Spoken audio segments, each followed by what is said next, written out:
Yes, guys, I'm here with Cameron O'Callaghan. I've got that right, haven't I? Got that right. Yeah, not like That first time. not like our mate Faz. How you doing, brother? I'm good, man. Yeah, you're fighting the 27th. 27th of June, yeah. Yeah, how 5 you- weeks. how you 5 weeks feeling? today. Brilliant. Well, it's the nitty gritty part. Now. That's why I look all bummy and that right now. But Yeah, mate. I'm fighting that I look like a celebrity. Today I look like fucking homeless. Opponent sorted. Yeah, opponent all sorted. Yeah. Who are you fighting? I've got, I believe, Dale Arrowsmith. What do you 6 know rounds. about him? Tough kid. Tough Yeah. kid. Probably won't go rushing for a stoppage because he ain't been stopped many times. But we'll see how it goes. But for a third fight to be going into a 6-rounder, that's not a lot of boxers do that. Nah, just about stepping through the gears. I'm a slow starter anyway. So Yeah. if you watch my last 2 fights, first 2 rounds, nothing's usually happening. And then as I start to get through, that's when I start to warm up and then feel like you can do another 4 more. Do you know what I mean? Yeah. Right. So with training and that, you're training down at RJ's. Yeah, RJ's in Essex. A little bit out of your manner though, isn't it? Yeah, it's about an hour drive every day. But it is worth it. It's definitely worth it. The coaching level's great up here. Good people. Look out for your best interests, you know what I mean? So I can't So complain. why RJ's then? I've known RJ's for years, to be fair, through other pros that I've trained with. He's managed a couple of my friends, Rod, and and then I just went to him one day and I was like, you know what? I was like, let's work. So if I can take you back a little bit to the beginning, Yeah. why boxing? Ooh, boxing. Just nothing else interested me. Not even football? I couldn't play football. I barely even watch football now. Obviously, I support Arsenal. Yeah, come on, Arsenal. But like nothing interested me. Like I don't know why. I didn't have no aspirations. Didn't have nothing I wanted to do in life. Do you know what I mean? And then when I stepped into a boxing gym, it was just almost like it clicked. And I was Yeah. just like, you know what, I'm staying there. It's hard to explain that feeling the first Yeah, time you yeah, walk yeah. into a gym. Like I've spoke to a lot of fighters, and a fighter's all the same. Like once you walk in, it's like you find that place. It's like Yeah. like your home. And the coach that I like, my amateur, like the original gym that I walked into, he wouldn't take no attention to me. Like he was a lovely fellow and that, but he was saying like I was too out of shape to box. Like, and that drove me on even more because I loved the sport, and I was like, you know what, I need to get into shape to box because that's what I want to do. Do you know what I mean? But do you think that was his plan from the start? Because when I first started boxing, I found that the coaches weren't interested until Nah, you kept turning yeah, up yeah, every of week, course, of course. coming along. And like, I mean, I was far from a level of yourself, but once they start seeing the commitment, then they start giving you their time. Yeah, 100%. And that's it, innit? Even in my gym, if I see, obviously the gym that I'm coaching at now, Bromley ABC, if I see a kid that keeps turning up, and even if he might not be that good, I'll take him to that level because I'm like, you keep turning Yeah. up. Champions don't walk into the gym champions. Exactly. But it's also what people don't see is the coach's time. Oh, yeah. Like when you come into a gym and you think, oh, I've paid my membership fee or whatever, like why is he not giving me time? But Yeah. he's probably got 30 other people that want his time. Yeah, and then when they want to do their skills bouts and they want to bout, it's Saturday morning, Sunday evening, Sunday mornings, Friday nights. All over the It's- country. it's a lot of driving. It's just, and we don't get paid for it. It's not paid enough. So how old was you that first day you walked in? 16. Yeah. And 16.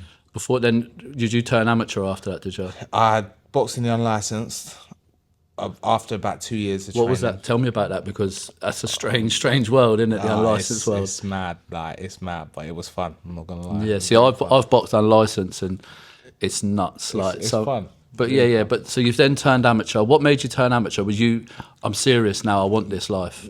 Yeah, I was just like, I'm going for it now. Like the ball's rolling. I was like, might as well take whatever I can. Yeah. Do you know what I mean? And then it would just become a thing of you want more. And then once the amateurs weren't cutting it, that's when I was like, I need more. Do you know what How I mean? many amateur fights did you have? About 20. And what did you fight and win anything? I didn't win nothing big. No, I didn't. But I fought some good names. I'm Come on. not bringing Who's out no names. the best amateur you fought? Come on. I'm not bringing out no names. Come on, I'm not man. bringing out no names. Nah, but nah, I bought keep- some good names. Yeah. They know who they are. So what made you turn pro then? It was that point there where I was like, the amateurs boring me now. I never really had, as you know that I'm a slow starter anyway.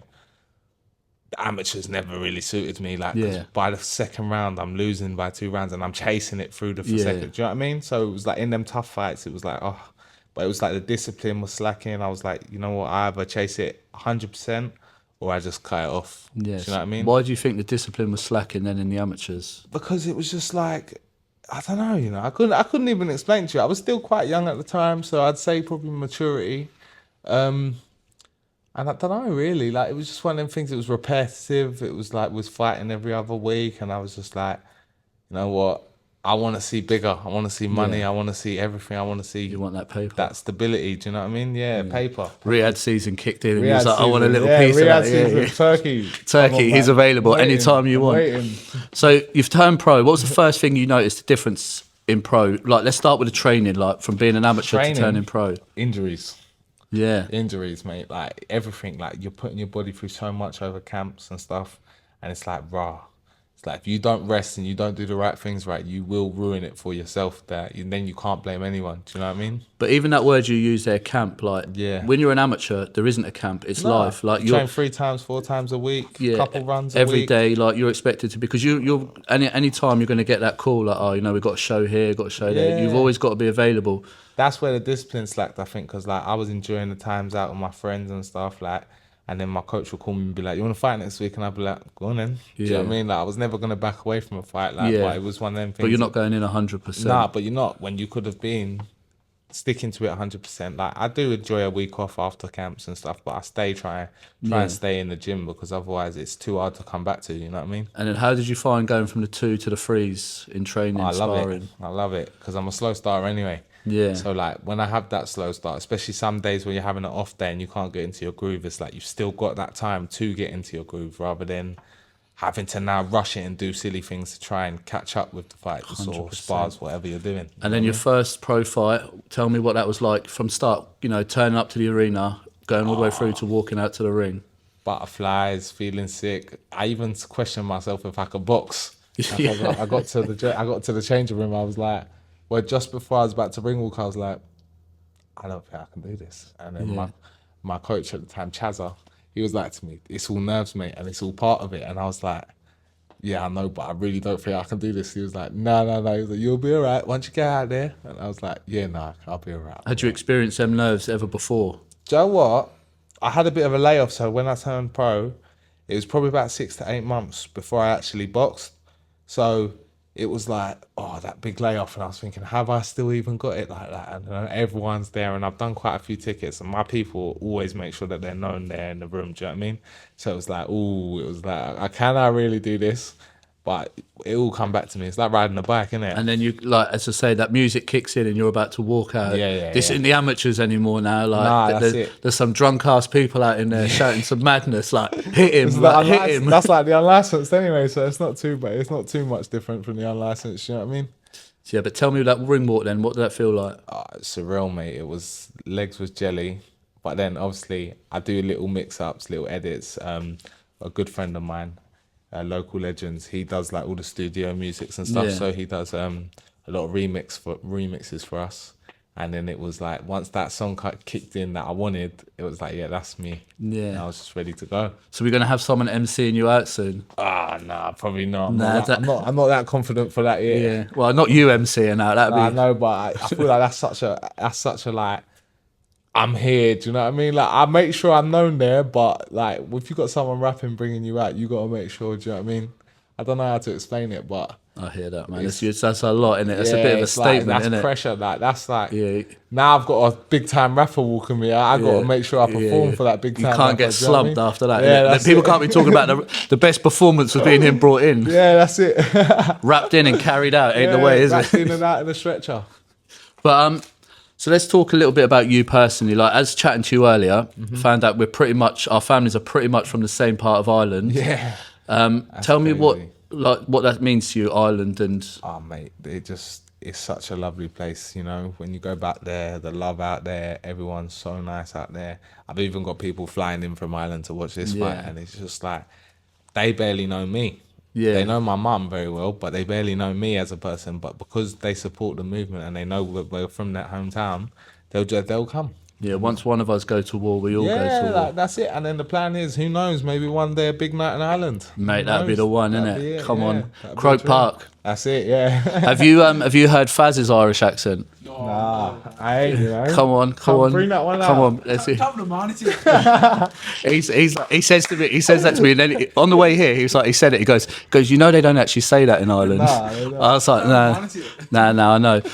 Speaking of Faz, have you got any words of advice for him? Because he's got a big title shot coming up later this afternoon. This afternoon, yeah, I'd say give it your all for a couple minutes. If it don't work out, it don't work out. Yeah, so for all you listening, Faz, he put a little bet on the other week, and Louis O'Doherty, he won his fight, and Faz is now going to be sparring him for 3 rounds later today. You gotta be careful with that betting with these professional boxers, mate, because listen, it can backfire real quick. Yeah, I mean, he's on about putting bets on Usyk's fight as well, but I said to him, I don't think you're going to get called out on that one. Yeah. But I've told him, I said the best advice for him is to take a knee the minute the bell goes first round. That's a good advice. Or what you could do is just bring a sledgehammer with you, and you might be all right. Still not have a chance. But before probably we wrap this up, mate, one thing I want to ask you is going forward, like jumping into a 6th rounder now, like you must. I know you're going to say, "Oh no, you know, we take it as it comes." But any pro I know has got plans going forward. You must know in the next 6 to 12 months what you and your team are aiming for. So, what is it you're aiming for? 12 months we're aiming for titles. Yeah. Titles next year. Guys, you heard this here first, mate. Yeah. Cameron O'Callaghan, Southern Area champion. Whatever's in front of me. British. In front of me. Oh, British. Lovely, innit? But that's a long journey, yeah. Guys, please give this guy a follow and hit him up and support him, mate. And love, man. cameraman, thank you, my brother. Take care, yeah. Bless. Thank you for that.